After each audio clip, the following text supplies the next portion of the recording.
السلام علیکم ورحمۃ اللہ وبرکاتہ۔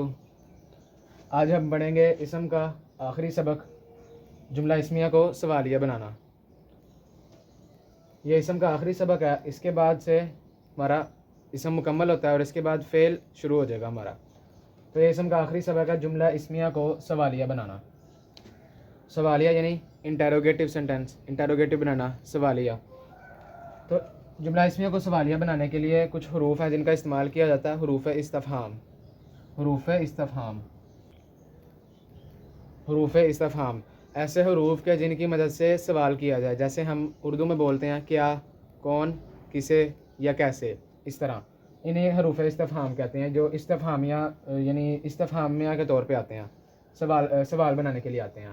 تو اگر ہم ان کو دیکھیں تو عام طور پہ حل آتا ہے، حل استفہامیہ، اور حمزہ استفہامیہ آتا ہے۔ یہ حمزہ استفہامیہ ہم نے جب جملہ اسمیہ کو نافیہ بنا رہے تھے تب ہم نے پڑھا تھا کہ حمزہ بھی جملے کو سوالیہ بنانے کے لیے استعمال ہوتا ہے حمزہ۔ جیسے وہاں پہ تھا، ہم نے پڑھا تھا جملہ اسمیہ کو جب نافیہ بنایا، الیس الصبح بقریب، کیا صبح قریب نہیں ہے، اس طرح۔ تو یہ حمزہ بھی سوالیہ استعمال ہوتا ہے، حل بھی سوالیہ استعمال ہوتا ہے، یعنی ان کا ترجمہ کیا آ جاتا ہے، کیا۔ ان حروف سے جملے میں معنوی تبدیلی آتی ہے۔ مثال کے طور پہ ایک جملہ اسمیہ الولد قائم، الولد قائم، اس میں معنوی تبدیلی پیدا ہوتی ہے، اعرابی تبدیلی کوئی نہیں آتی۔ جیسے یہاں پہ ہم حل کا استعمال کریں گے تو یہ بن جائے گا حل الولد، اب یہاں پہ یہ حمزۃ الوصل بن جائے گا، حمزۃ الوصل آ جائے گا یہاں پہ، اور یہ جو لام کے اوپر جزم تھی یہ زیر میں بدل جائے گی۔ تو یہ حل الولد قائم، پہلے اس کا مطلب تھا الولد قائم، لڑکا کھڑا ہے، لڑکا کھڑا ہے۔ اب جہاں پہ یہاں پہ حل حرف استفہام کا استعمال ہوا تو یہاں پہ سوالیہ بن جائے گا، کیا لڑکا کھڑا ہے، اور یہ آخر میں سوالیہ نشان، کیا لڑکا کھڑا ہے، حل کی مدد سے۔ اسی طرح حمزہ بھی استعمال ہوتا ہے۔ اب اس کے علاوہ بھی کئی سارے حروف استفہام ہیں جو قرآن مجید میں استعمال ہوئے ہیں، ان کو بھی ہم قرآنی مثالوں کے ساتھ ہی دیکھ لیتے ہیں۔ یہ حروف استفہام ہے باقی حل اور حمزہ کے علاوہ، جیسے من کا معنی ہوتا ہے کون، من انتا، تو کون ہے، انتا یہ ضمیر ہے علیحدہ آنے والی، من انتا، تو کون ہے۔ آگے ما ھذا، اس کا معنی ہوتا ہے کیا، اور ماذا کا معنی بھی کیا ہوتا ہے، ما ھذا یہ کیا ہے، اسی طرح ماذا کا مطلب بھی یہ۔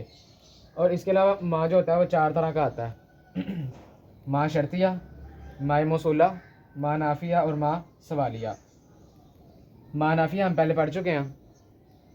ما موصولہ یہ جو کا معنی ترجمہ دیتا ہے، جیسے الذی کا جو ترجمہ ہوتا ہے وہی ما موصولہ کا ہوتا ہے، اور ما سوالیہ یہی ہے، اور ما شرطیہ یہ بھی ہم پڑھیں گے انشاءاللہ تعالیٰ۔ آگے اینا کہاں، اینا کہاں، ایتو کون، یہ سارے وہ الفاظ ہیں جو سوال بنانے کے لیے استعمال ہوتے ہیں۔ ایتو کون، کم، کتنے۔ اب یہ وہ بھی ہیں جو قرآن مجید میں استعمال ہوئے ہیں، جیسے کیفہ کیسے، کیفہ تکفرون کیسے تم انکار کرتے ہو۔ آگے متی کب، متی نصر اللہ کب آئے گی اللہ کی مدد۔ انا کہاں، انا لکی ھذا تیرے پاس یہ کہاں سے۔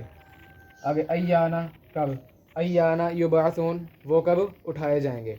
تو یہ سارے سوالیہ حروف استفہام ہیں جو جملہ اسمیہ کو سوالیہ بنانے کے لیے استعمال ہوتے ہیں۔ تو یہ تھا ہمارا اسم کا آخری سبق۔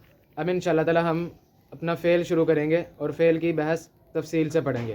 اللہ تعالیٰ سے دعا ہے کہ ہم سب کو قرآن مجید پڑھنے، سمجھنے اور اس پر عمل کرنے کی توفیق عنایت فرمائے، آمین۔